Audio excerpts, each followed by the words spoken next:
I would have loved to go on singing, but we have to accept that we have a talk to give too. And I don't want my talk to go on so long that you'll start clamoring for your lunch. I'm only joking.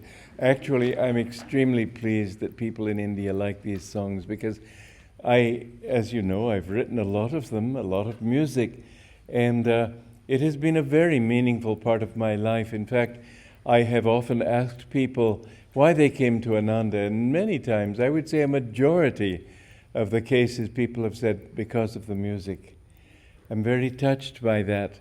But I didn't think Indians would like it because it's so different from Indian music. Well, it's different from Western music too, but the thing is that it has chords, and Indians don't understand chords as they do in the West. I hear that in Bollywood, when they try to do chords, they do it an octave apart. They don't have the feeling for what chords also say. I've been actually thrilled that Indians have received this music well and enthusiastically. And one thing that I especially appreciate is that more than in America, Indians listen to the words.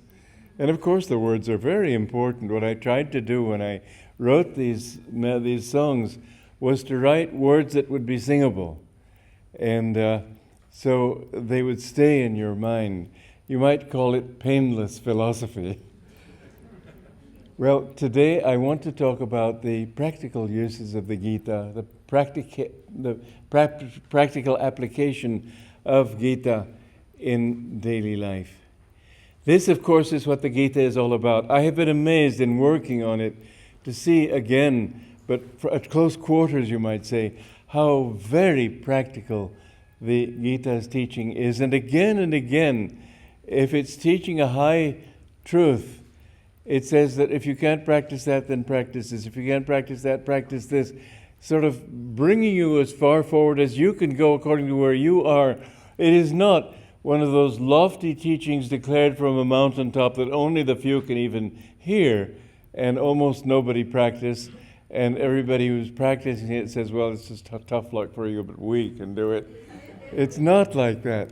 It's a fantastic truth that is applied to all levels of humanity, with one minor exception. Unfortunately, it's a major number of people, but tamasic people, you can't give them good advice because they don't want advice. So even for them, however, it says that what can be done for tamasic people is put them in good company. In the company of others who have a higher consciousness, they will be gradually uplifted. What you can do with tamasic people is simply avoid them. They will continue, no matter how noble your motives are, they will always find something ignoble in them. And no matter what kind of goodness you manifest, they will find some kind of evil in it. You just can't help people like that. In the Bhagavad Gita, it describes these three states of consciousness, and I've mentioned it in my talks here before, that as a fire is obscured by smoke, so is God obscured by sattva guna. Because a little bit of a puff of wind, a little puff of meditation, and the smoke is cleared and you see the fire of wisdom and joy. And then as the image is hidden by rust in a mirror or by dust, we don't have rusty mirrors today, but we still have dusty ones. And if you use a little elbow grease, as we call it, you can finally clear the image and see well. And Rajaguna is like that. It can, with a little hard work, you can finally bring out that divine image within you. And as a baby is hidden in the womb, so Tamoguna hides the embryo of tamasic character, and it can only come out in time. It can only come out with right company, with enough suffering, with all the guidelines that God Himself gives man to find his final destination, because all of us are equal in God. And this is another wonderful and practical lesson to learn in the Gita. You know, an astonishing thing that is a footnote in Autobiography of a Yogi. Autobiography of a Yogi fans your desire for God. Gita shows you how to find God. And in this passage, the What was I going to say? What's the matter with me here? Footnote in autobiography. Yes, that Buddha said that the reason we should love everybody is that everybody in the world at one time or another has been dear to us. Mother, brother, father, sister, child, all sorts of relationship. It's an inconceivable thing to say. It means we've been around a long time. But everybody, once you feel love and joy in your heart, indeed you feel a motive for loving everybody, because you feel that love has to express itself, and you naturally feel that love for the various stranger. But the reason we should love people, you see here, God, the Infinite One, has locked himself in all these different forms, but we are all expressions of him. There's no exception. Everything is a manifestation of God, even flowers, grass, beetles, everything. And for that reason, the more we feel of God, the more instinctively we find that we love other people. Master said, and Krishna points out also in the Gita, that as long as you can dislike one person, you have excluded God from your love. We should love all for his sake because we love him. And to the extent that we love him, no matter how people treat us, look at Jesus Christ on the cross. All he prayed was, Father, forgive them, for they know not what they do. You find that it doesn't matter how people treat you, because your thought is, what can you do for them? And how they treat you, that's their business. So one of the practical things in the Gita is to learn to behave, learn to live in such a way. What other people do in their karmas is not your business.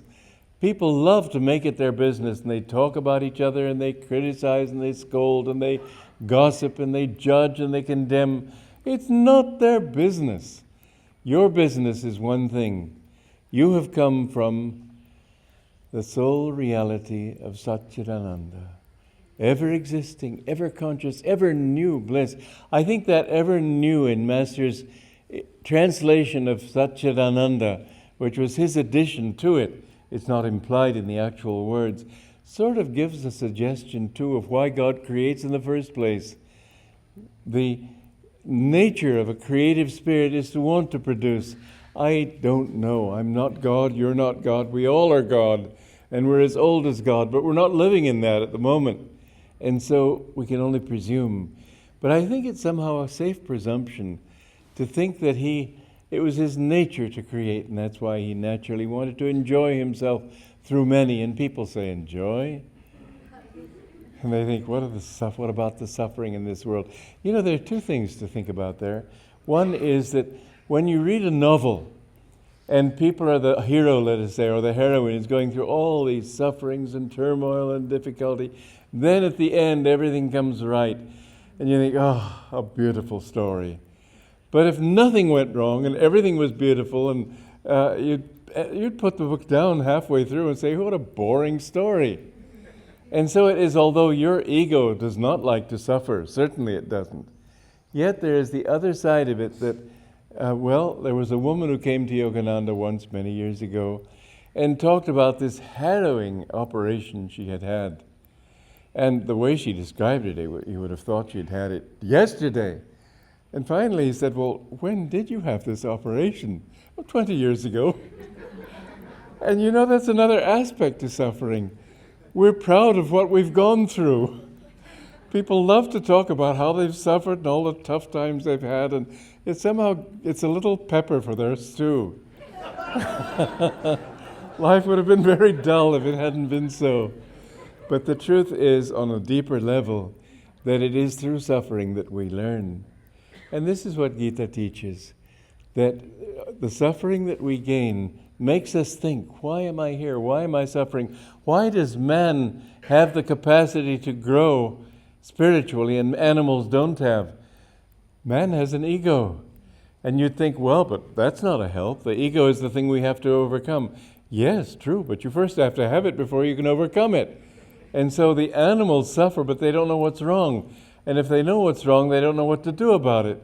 And so they'll suffer the same way again and again and again. But man, when he suffers, he begins to think, well, why? What can I do about it? Do I like suffering? No, I don't. And so what am I going to do about it?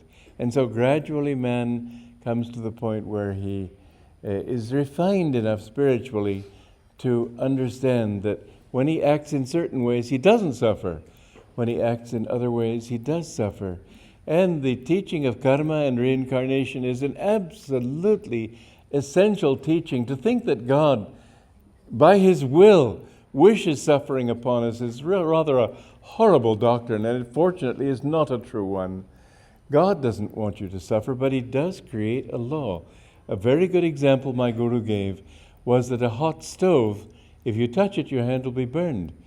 Now, the stove doesn't wish to burn you, but your hand is made in such a way that excessive heat will destroy the hand. So to protect your hand, you have that capacity for pain. If you had a paralyzed hand and felt nothing, you could destroy that hand, and it would not mean anything. So suffering serves a very practical purpose. It's not one we enjoy, but at least we learn because of it.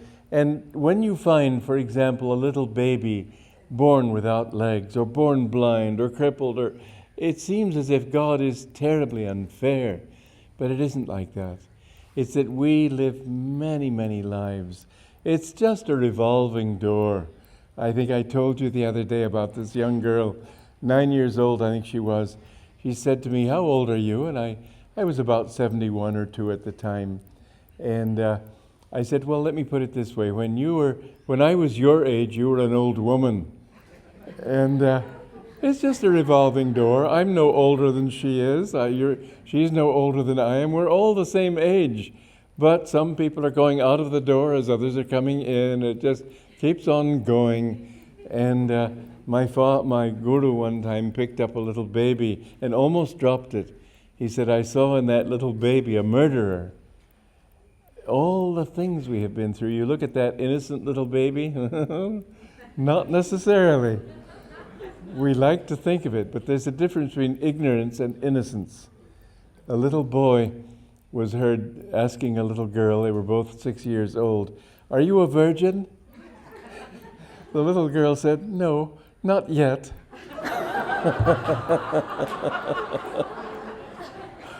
She was ignorant. Innocence would be if she had reached that age and didn't feel attached or attracted. But at that age, she hasn't had a chance yet. So there's a difference between ignorance and innocence. But innocence comes when, and this is what the saints are, they've been through it all, they know. They're not stupid, but they know that it's all just God, and so it doesn't matter to them anymore. They know that there's avarice and greed and violence and hatred and all these things, but somehow it just doesn't matter.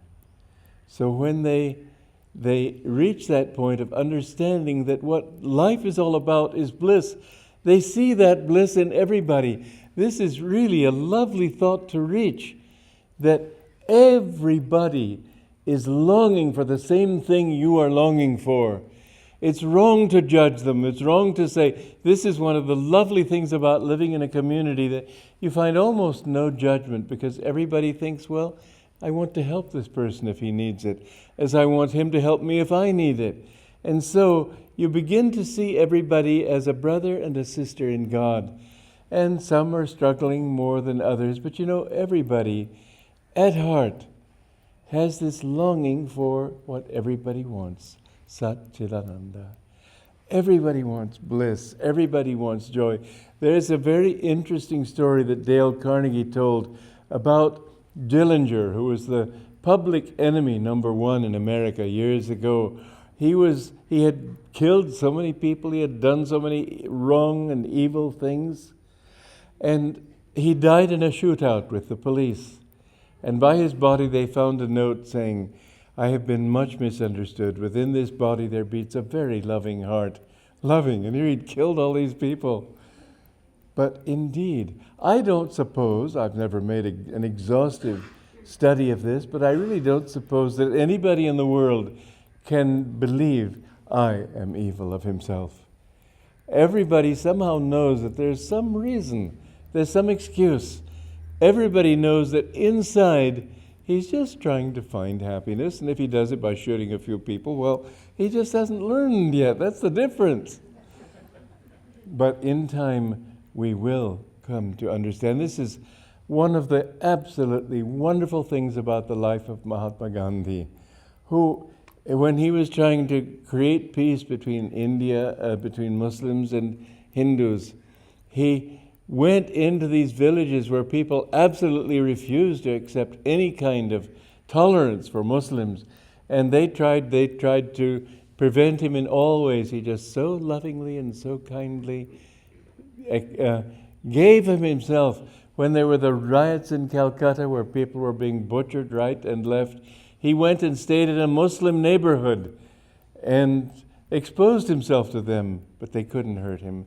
He was a man of peace, and when you have enough peace and you emanate that peace, everybody feels it. And so he was able to quell those riots. One man. He was a great man. He was not a great master, but he was a great man and had great spiritual qualities. Had he been a master, he would have created saints instead of great political leaders, but he did great things. And this is the attitude on which our actions should be based. When you walk through the streets, make this a practice. Think, that person is myself. You know, everybody specializes on behalf of the whole human race in being himself. Nobody else can be you, so you have to do it. But the thing is that as you practice that, you begin to really feel that these are all my own. And I know that people don't expect it from you, but if you look at them with that attitude, you'll find it amazing how many complete strangers will somehow smile. They feel as if they know you. It works, I know it. So what the Bhagavad Gita is teaching us is, first of all, not to exclude anybody, anything. It's all a dream of our common Father, our one Lord. And He is the secret, you might say the Grail, the Holy Grail that all men are seeking. And because of their ignorance, they seek it in different ways. They may seek it through dacoity, they may seek it through burglary, they may seek it through being a ruthless businessman and pushing other people down. And bit by bit they begin to see. And the wonderful thing is that as they change, and you see, we living in a community where thousands of people come, we see people from all walks of life. I don't know, we've had murderers there. I never ask, so I don't know. Because we're there to help them. And what we see is that many people come with their faces all lined with care, with tension, and within even a few days, that tension leaves them, and they begin to smile genuinely. It's a wonderful thing to see how people can change, and how people who come and live there, after a few years, you wouldn't recognize them. Everybody in this world can be a saint. Why? Because that's who you really are. You're living in the delusion that you aren't, but that is who you are. You are just as much a child of God as Krishna, Arjuna, Jesus, and all of them. The difference is only this, that they're awake and you're asleep. But we can wake up. Just takes a little work. And the wonderful thing about the Bhagavad Gita is that it gives you practical methods, not just practical in theory, but practical where you are today, what your present realities are and what you can do about it. And there's a lovely passage here in the Gita.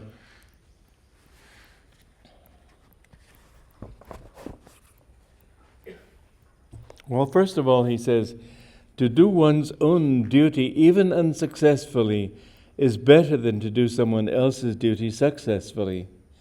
It is better to die while trying to accomplish one's own duty, better to die while trying to accomplish one's own duty, than to settle for another's duty, though safer and easier, which course is filled with danger and uncertainty. And it goes on to say the supreme duty of every man is, of course, to realize the oneself. One's own path to that realization, however, may be quite different from those of others, and from any that others urge upon him. If one hasn't a true guru to tell him what his own best direction is, he should follow that inner prompting which tells him, this is my course to true freedom. Freedom from further involvement in Maya is the highest criterion of virtue. People may mistakenly say, but I feel more joy going in the direction of sense satisfaction. Since they haven't yet experienced divine joy, they may easily be tricked by the mere excitement of sense pleasure. Others say, equally erroneously, but when I see this woman or that man, I feel overwhelming love. Surely that feeling must be right. The result, as they proceed along the twisting thoroughfare between birth and death, often takes such enthusiasts very far from their first emotions of infatuation. Inner freedom is therefore the safest moral guide. Ask yourself inwardly, will I feel freedom in this contemplated enjoyment? Will I feel freedom in this desired love? The next question, of course, is, what will I feel free from? Freedom from the pinch of desire is not freedom. It is merely momentary relief. One's feeling of freedom must be calm and inwardly expansive. Even so, as Yogananda once exclaimed, people are so skillful in their ignorance. It is hardly safe for ordinary people to trust their own judgment too far. The supreme need for every sincere seeker is the guidance of a true guru. For those who have no such blessing and who have perhaps no deep hunger for God, how shall they recognize their highest duty? The only guideline that may serve them is to ask themselves, will it take me toward greater inner freedom and a sense of having done what was right for me? This is I think of all guidelines for what is right, should be that thought, will it make me inwardly free? And as I warned here, that yes, you can pinch yourself and feel free inwardly because you let go.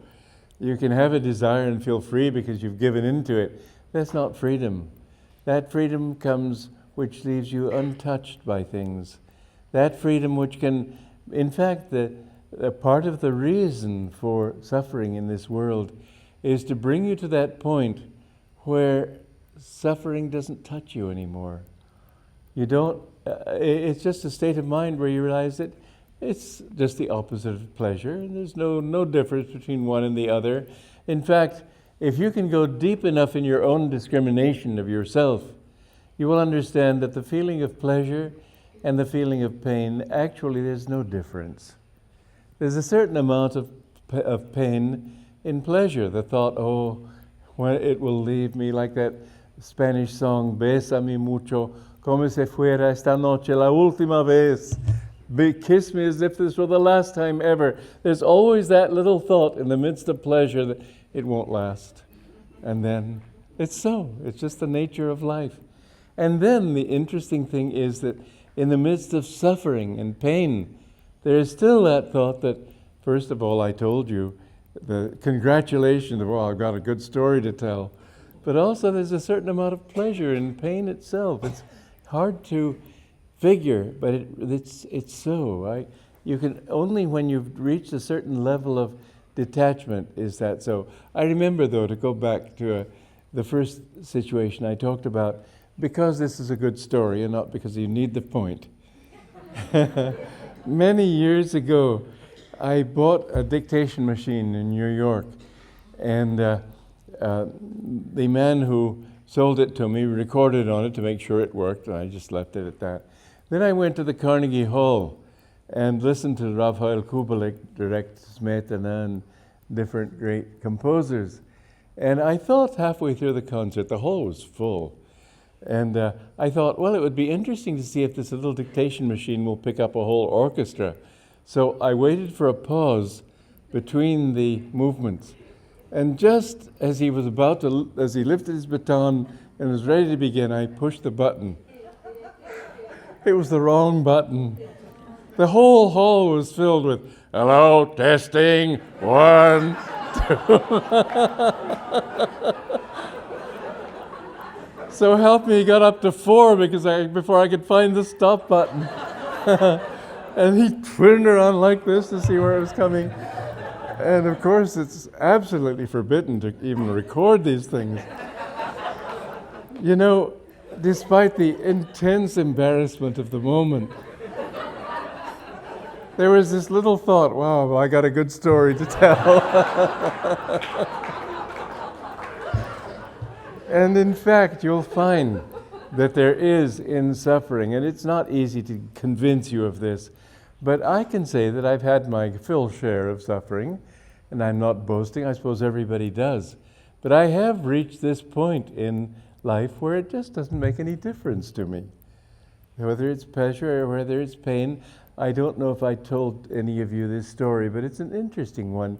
3 or 4 years ago in Italy at New Year's, I was eating a banquet and I bit into a piece of bread which was unusually hard and it broke off a front tooth right at the gum line. And I went to the dentist the day after. This was New Year's, so it was the day after. And he said, well, you're going to have to come back several times. First of all, I have to give you anesthesia and cut the nerve. And then I have to come back and drive a post into that area. Then I have to have you come back and you build the tooth around it and put glue and so on. And I said, listen, I don't have the time to keep coming back here. Just do it now. Well, it takes time for the anesthesia. Oh, don't bother with anesthesia. I just said, go ahead and do it. Well, actually, it didn't bother me at all because I figured I've lived a long life and I've had my pleasures and I've had my pains, and what's an hour? And so he actually went in there, and I think he was trying to impress on me that I needed Novocaine because it seemed to me that he was trying to hurt me, but he got in there and snipped this, and Kirtani and Paolo were there, and he held this nerve up dangling. I have to admit, I didn't open my eyes. I didn't need to see that dangling nerve. Then he took this post and drove it up into the tooth there in the gum line. And then he put the whole thing. He did it all in an hour, and he was perspiring. I was perfectly happy. You don't have to be attached to things. When difficulties come, what did I do then? Try it yourself. Just think, well, it won't last. What does it matter? And what is the difference between pleasure and pain? We're neither. We're the infinite spirit. And so many times when I've gone to the dentist and had various things like root canals and so on, I've simply done Hong Saw or composed music or done different things. Once the pain was too intense. It wasn't that occasion, but another one. And I found another trick. I went deep into the heart of the pain, and then it suddenly disappeared. So if you can go to the heart of any experience, it suddenly ceases to be. All these are little tricks that work, and I assure you they work. And I think a little pain never hurt anybody. It's good for you because it helps to make your willpower stronger. But the thing is that all the ups and downs and everything, it's all equal. And when you can live in God, you find that there is nothing to make you excited and nothing to make you gloomy or upset. You become even-minded and cheerful all the time. And yet you do not become, and this is a very important thing, you do not become apathetic. This is a thought many people think that therefore life becomes one long yawn. It's not. I remember this yogi I met, a sadhu, who was 132 years old in Puri. And he said that one should not enjoy a beautiful sunset. I thought, what a dry path. My guru was very different. He said, enjoy everything, but understand that your joy is inside and not in that. All you need to know to understand false joy is to watch a television advertisement. Oh boy, they jump up and down. When it's all over, it's all over. I mean, what does it matter? But if you can take that, any pleasure you feel, you take it inside. I know my guru once said to me, you have to satisfy every desire. I wanted to nail this one to the floor. I said, you mean even a desire for an ice cream cone? He said, oh yes. Holy my, how can you do that? How can you overcome all the desires of countless incarnations? It doesn't seem possible. What happens is this, that when you reach divine consciousness, then you begin to see in all those pleasures the same one joy. And so the state of Jivan Mukta, I told you yesterday or the day before that having reached that stage, you have all those past incarnations to release into the infinite. All the desires, the attachments, the disappointments, the sorrows, everything. You have to, with your divine consciousness, go through them because they're still in your subconscious mind.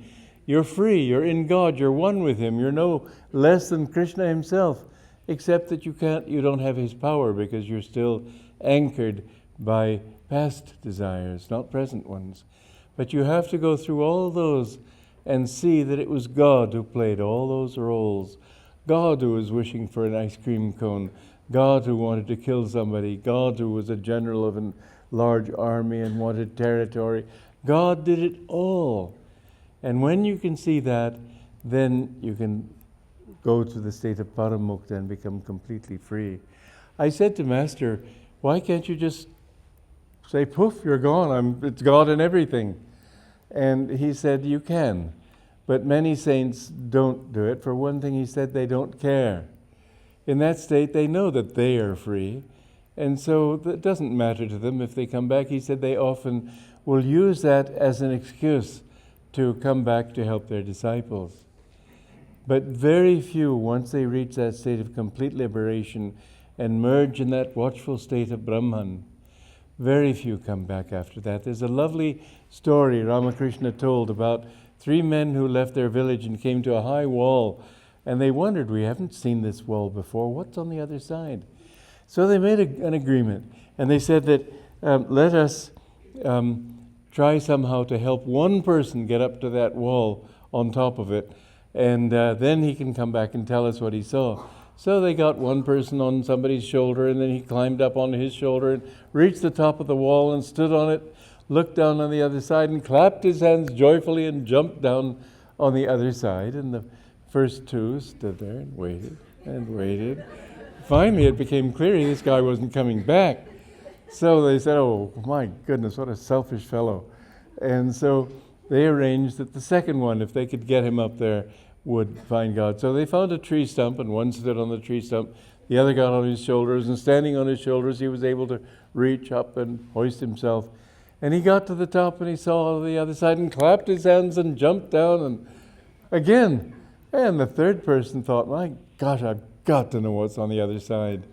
And so he managed to find a tree and lean it with a great deal of effort against the wall, and climb up this tree and stand on the top of the wall. And on the other side, he saw the most beautiful garden he'd ever seen. He thought, I could enjoy living here for all my life. And his first thought was to jump in and enjoy. And then he thought, but if I do, what about all my village friends? They won't know about it.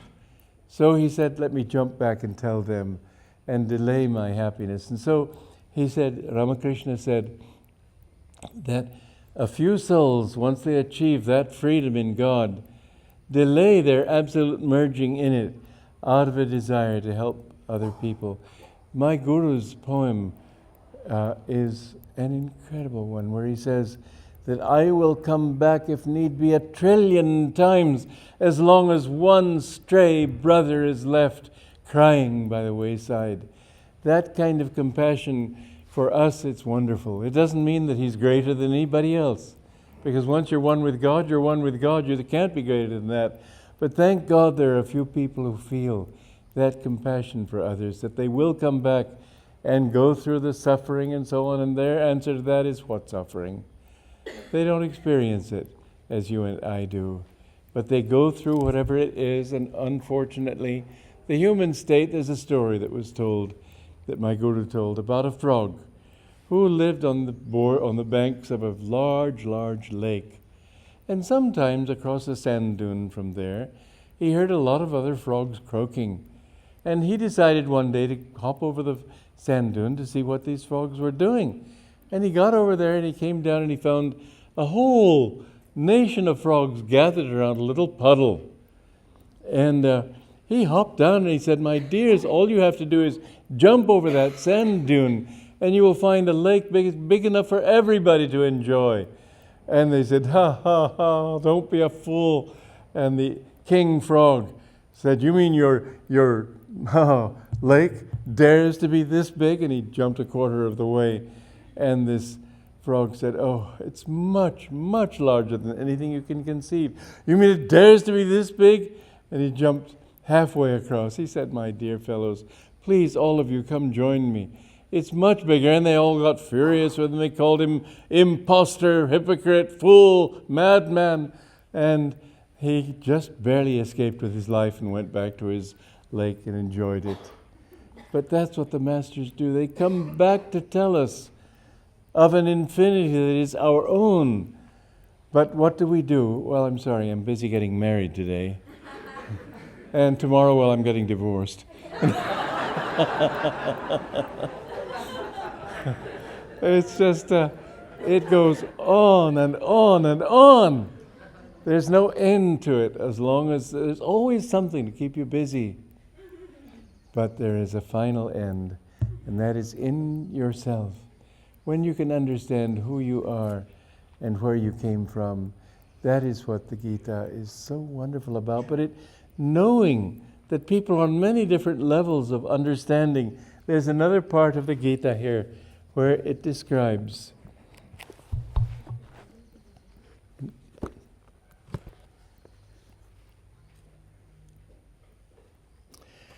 for those who venerate only me, offering to me all their actions, with their minds concentrated on me by yoga practice and their hearts' feelings uplifted to me in devotion, such devotees I rescue from the ocean of mortality. Immerse your consciousness in me alone. Direct all your discrimination toward finding me. Then beyond any doubt you shall come to me. O Dhananjaya Arjuna, if you cannot absorb your thoughts in the contemplation of me, then practice the techniques of yoga, which are intended to help develop concentration. If, however, you find yoga practice too difficult, then perform all actions in the thought of me. By this means, too, you shall achieve final success. But even if during activity you cannot think of me, then give me your intentions, ever striving to discipline your mind. Offer to me the fruits of your every labor. So don't be afraid thinking, oh, but it's difficult. Life itself is difficult. Life itself is one long nightmare if you want to think about it. But if you can just do a little bit of the practice of this religion, Krishna says, will free you from colossal fears and dire sufferings. Even a little bit of practice, you will see it in your own life. I say Ananda village and villages. It's a wonderful experiment because you see in practice, you see thousands of people coming, hundreds leaving. Many people have been there 25, 30 years, but not everybody stays. And you see that in every case, those who live in a certain way find happiness. Those who come thinking, what about my income? What about my security? What about this? What about my home, my this, my that? They never get it together. They're never happy. But those who just think, what can I do for God? A very important attitude in a successful community is having the group thought be not what's in it for me or what do I want, but what does God want? And you find that when people live together like that, over the years there's a kind of a glow of happiness. You've seen it in these angels up here when they were singing last night. They are like that. It's not a mask they're putting on. It's from the heart. And so it is that when you practice a little bit of this religion, you find, as in Ananda we find it objectively, in the cities, in Gurgaon, wherever you live.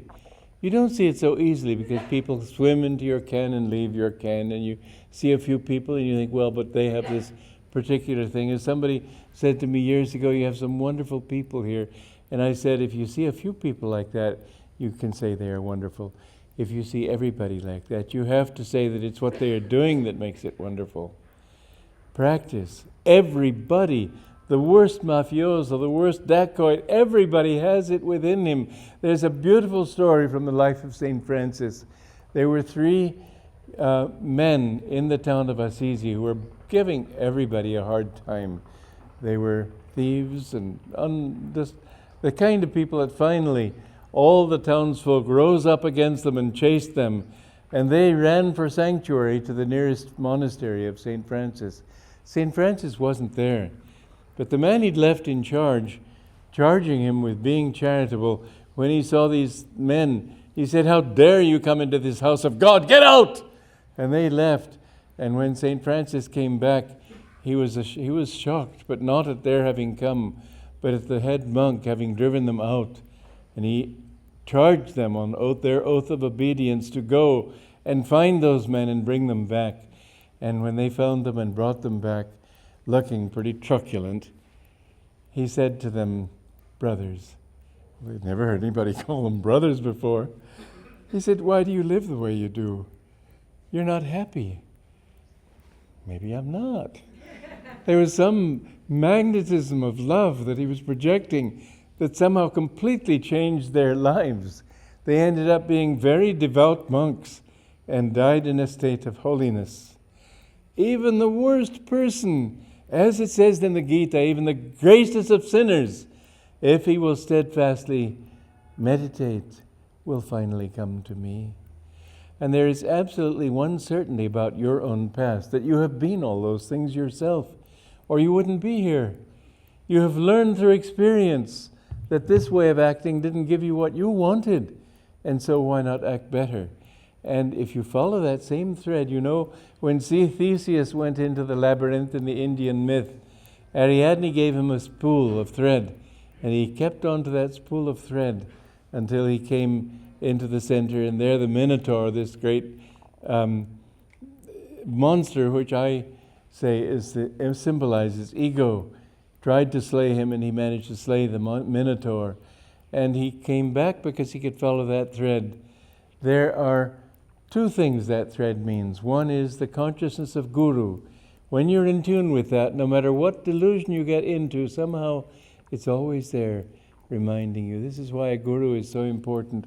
But there's another thread, another aspect to that thread, and that is that in everybody there is this sort of inward consciousness that says, no, this isn't what I want, this is what I want, this is what I want. Bit by bit, following that thread, they come to discover what they really wanted was not that ice cream cone, nor that beautiful wife or husband, or all those children squabbling, and never mind.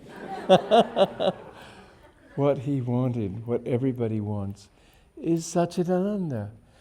Everybody is looking for the bliss of his own being. It's like that musk deer in the Himalaya, which at a certain season in the year, it secretes in a pouch in its navel the fragrance of musk.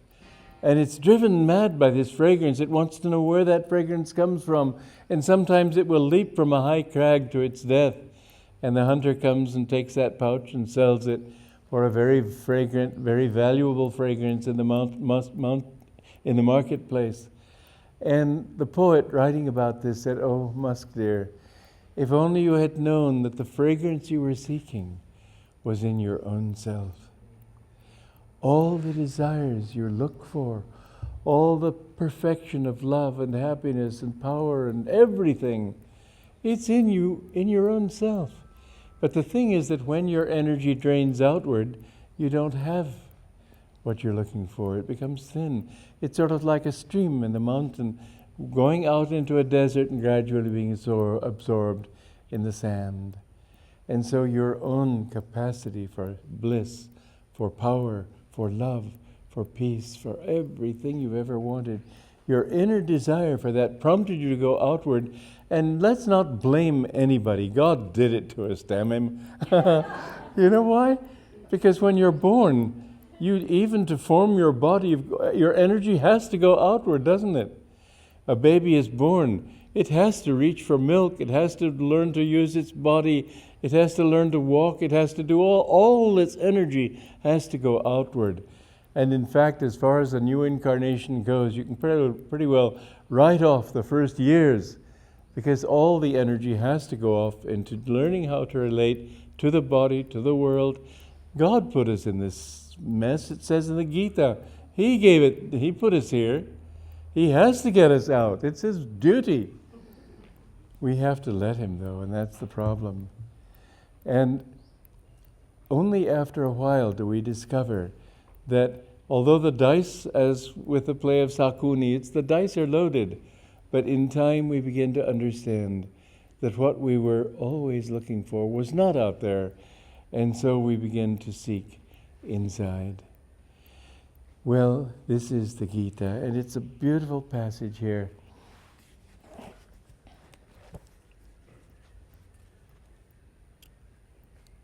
Sir Edwin Arnold puts it beautifully in his much-loved and deservedly so paraphrased, the Song Celestial. His translation of this passage that I just read is, "But if in this thy faint heart fails, bring me thy failure." Don't think you have nothing to give God. You can even give him just your failure. You can say, well, God, I want to love you, I want to meditate, I want to seek you, but somehow I can't. Give that to him. Anything, in the Gita it says, if you give even a flower or a leaf, I accept that. Any tiny effort you make in his direction, it isn't some people get all tied up into which flower does he like best, which leaf does he like. Absolute nonsense. They think that the red hibiscus is particularly favored by Kali. That's not the truth. What they love is the fact that even a leaf, as a symbol of your love, is a wonderful sacrifice. It's wonderful if it's all you can do. If you can do more, all the better. And in fact, you reach the point where you can't think of anything but him. There's a lovely story that my guru told of one time Krishna said to Draupadi, "Why don't you meditate and practice yoga?" And Draupadi said, "Lord, I would love to. I wish I could, but I can't take my mind away from you long enough to practice yoga." And Krishna only smiled. Because that's all it's about anyway. Yoga practice, don't mistake the path for the goal. The aim of yoga is simply to be so drunk with God that there is no other reality. And you think, well, but I'm leaving this pleasure, and I'm leaving that happiness, and I'm leaving this fulfillment. And so there's a story, the movie, Around the World in 80 Days, where they have to dismantle a ship in order to reach England, and they've run out of fuel. And anyway, they take away all the wood. And I remember this one man on the ship, as they're taking away the figurehead at on the front, this woman. And this man says, "Oh, not her, not Henrietta." It's everything. Yes, you've got to lose everything. There's just nothing you can cling to. You can think, oh, but this, don't take that away. You will find that if you give it all to him, it isn't if you lose anything. That's the beauty of it. You find everything in him. Everything becomes sweeter. Human relations become sweeter. Love becomes sweeter. Joy becomes sweeter. I used to love watching my guru because he could take such pleasure in everything, but he always understood. And I could see that he understood by the depth of his eyes that he wasn't enjoying the thing for itself. He was enjoying it as a reminder of the inner self. So you don't become an automaton. You don't become sort of blind to any enjoyment. You enjoy it all, but with the joy of God. You look at a beautiful sunset and you discriminate, and you feel that the joy is really an expression here. I remember one time I went up to Mount Waterman with a brother disciple of mine, and it was one of those rare and golden moments in life. We were sitting on the hillside, and the sun was setting in the west, and there was, with the smog of Los Angeles, a beautiful golden haze over everything. And simultaneously, the full moon was rising in the east, and there was this valley with the same haze, but the valley was filled with blue light, and this gold going down, this blue coming up. I can't describe to you how perfectly beautiful it was. And I remember this friend of mine saying to me, "But if I could only feel it." And that's the truth. You look at these beautiful things and you think, gosh, I wish I hadn't had those bacon for breakfast. Or, gee, what's for dinner? Or, I wish these ants would stop bothering me. And so you find that there's always something. That's another beautiful thing in God. Nothing bothers you. Yogananda talked about when Rajarshi Janakananda, he called him Saint Lin in those days, had his first samadhi, and he gave us a description which was not inspiring to me, but I can see that it must have been, because he said he was lying there in samadhi and the ants were walking in and out of his mouth, and but in fact it didn't bother him because he wasn't in that body. And so you see that nothing can disturb you once you have that consciousness of being one with him. The thing we always sort of stumble on is the thought that, well, but I'll lose this or I'll lose that. That's the whole story of the Gita. That when you kill an enjoyment or when you kill an attachment or a fault, it doesn't die. The energy that went toward fulfilling or enjoying or whatever, that thing is the same energy uplifted. So Arjuna says that he doesn't want to kill his own cousins and relatives, uncles, and so on. He feels it would be a great sin. But indeed, excuse me a second.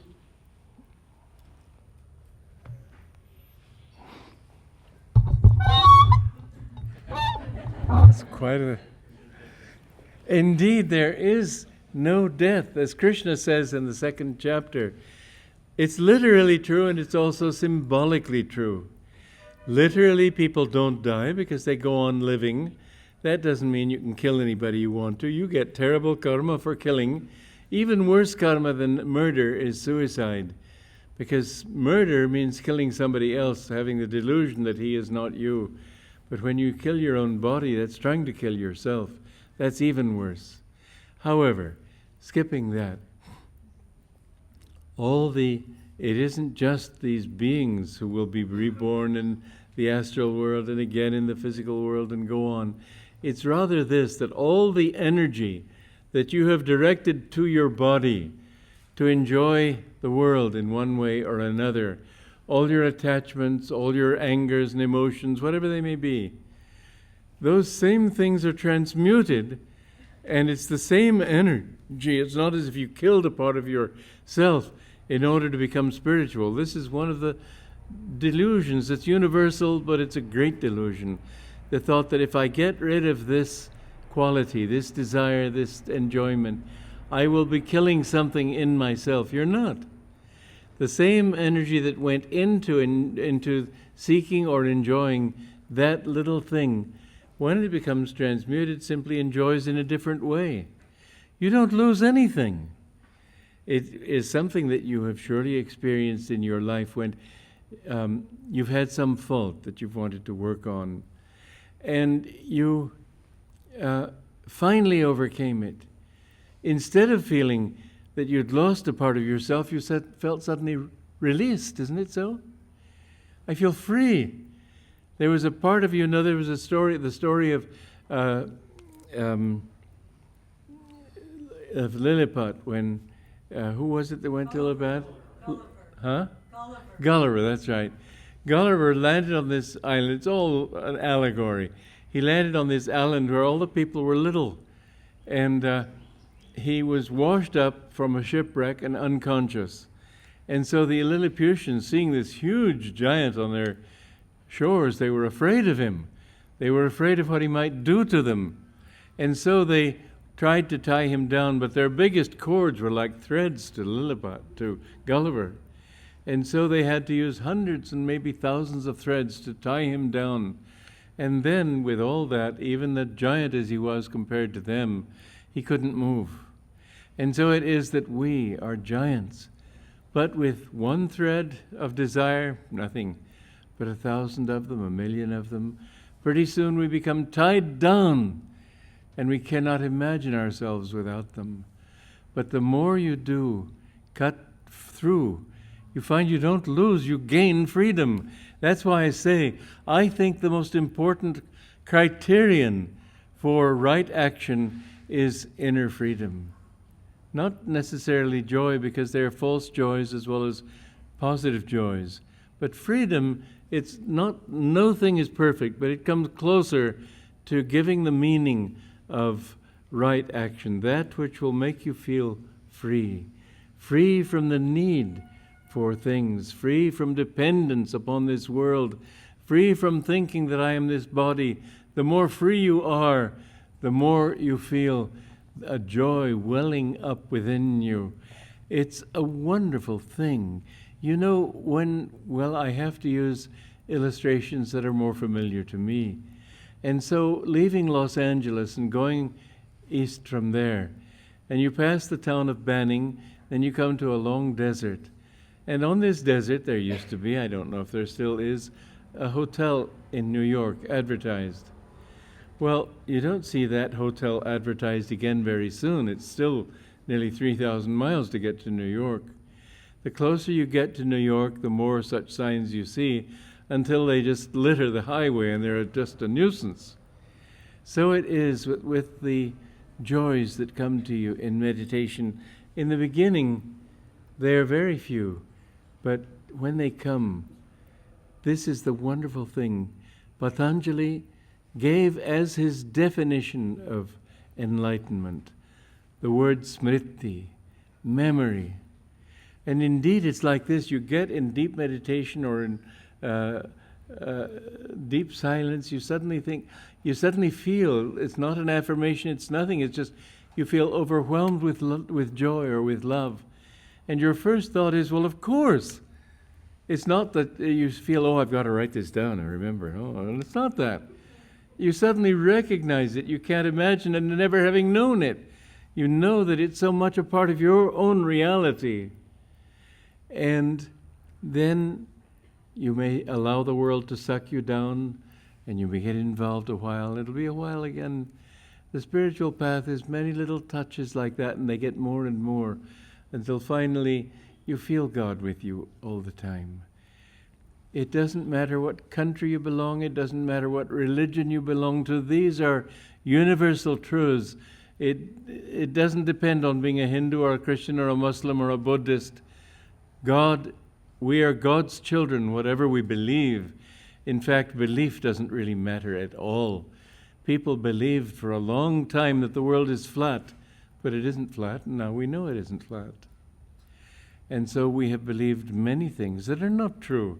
What we need to do is take our religion to the point of experience, and nobody who goes up the mountainside will fail to have the same view, will fail to feel the same height. All creatures have that as their destiny. And even the little worms and toads and animals and so on, all of them, their ultimate destiny, because God didn't have a lot of atoms to build his universe out of. He had only his consciousness. He dreamed this whole thing into existence. And I told you the story the other day. It's worth repeating because some of you are new to here. I was sleeping one night many years ago, and I found myself flying. Oh, this is strange. I mean, this isn't the sort of thing people do. I must be dreaming. So I sat there, or lay there, whatever it was, trying to figure logically whether I was awake or asleep. And finally I reached the completely logical conclusion that I was awake.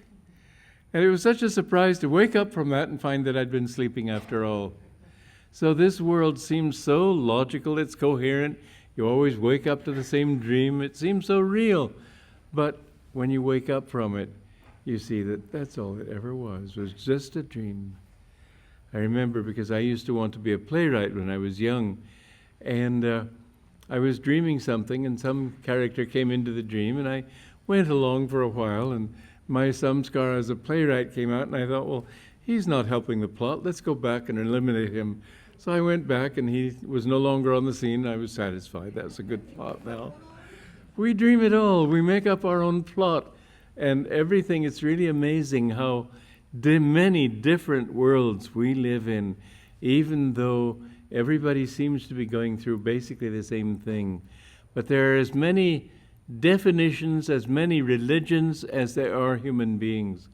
Because in truth, your religion is only what you have experienced of life. Otherwise, it has no meaning for you.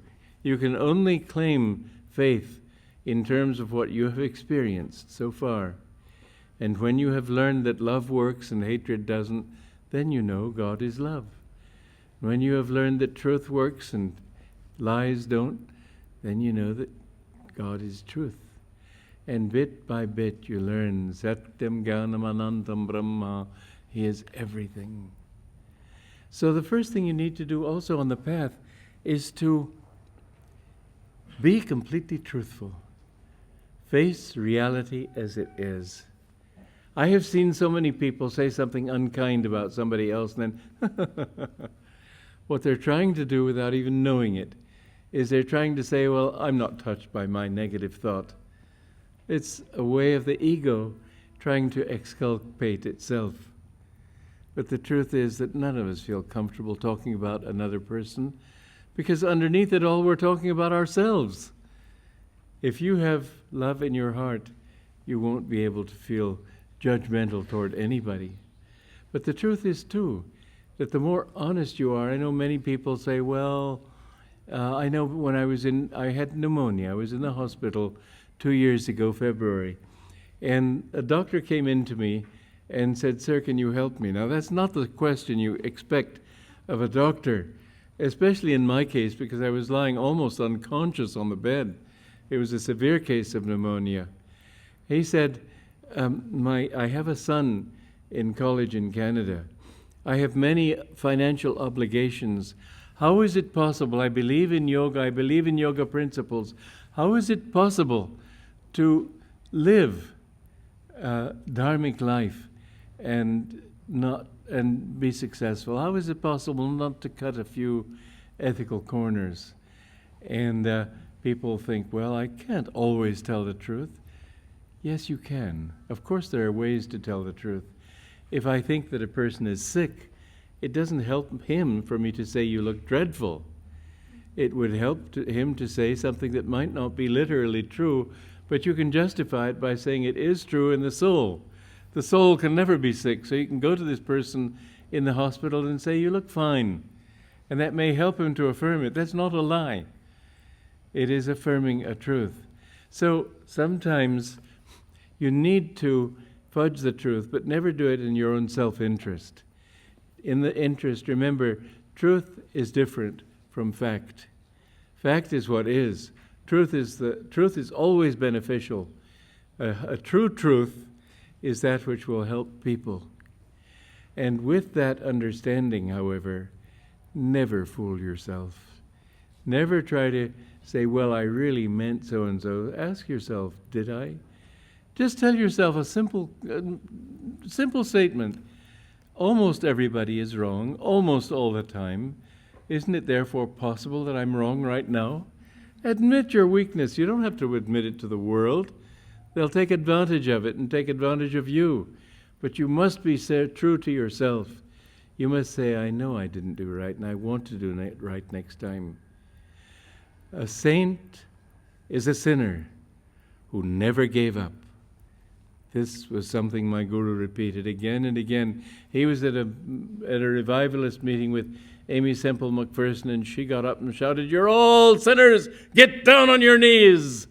He said afterwards, I was the only person standing because I would not admit that I'm a sinner.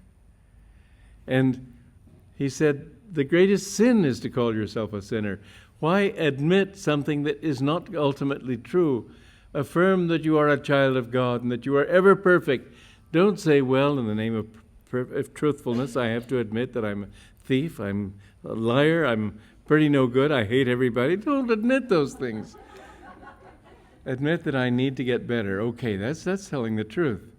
Admit that I want to get better, and you don't have to tell everybody else, but quietly change yourself.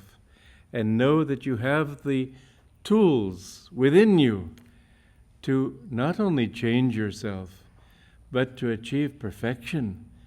This is the goal of life. Every one of us, Jesus Christ put it beautifully in the Bible. He said, be ye therefore perfect, even as your Father in heaven is perfect. And how many people have translated that, be good because even God is good? That's not what he said. Be perfect. The role of every human being is to aspire to perfection and never tell yourself you are not that. I remember when I'll just close with this little story. When I was a young man, my guru had me teaching people when I was 23, and I looked a lot younger than my age then. I had to teach people 40, 50, 60. So perhaps it was that, I don't know, he never explained himself, but he told me to grow a beard. Now, not many men in those days had beards. In fact, as I'd go through the streets of Los Angeles, people would call out, Fidel Castro! But one time people thought that, well, you look like Jesus Christ because of this beard. So it was a Masonic installation of officers, and they asked me to come and play the part of Jesus Christ in the tableau, and I didn't have anything to do.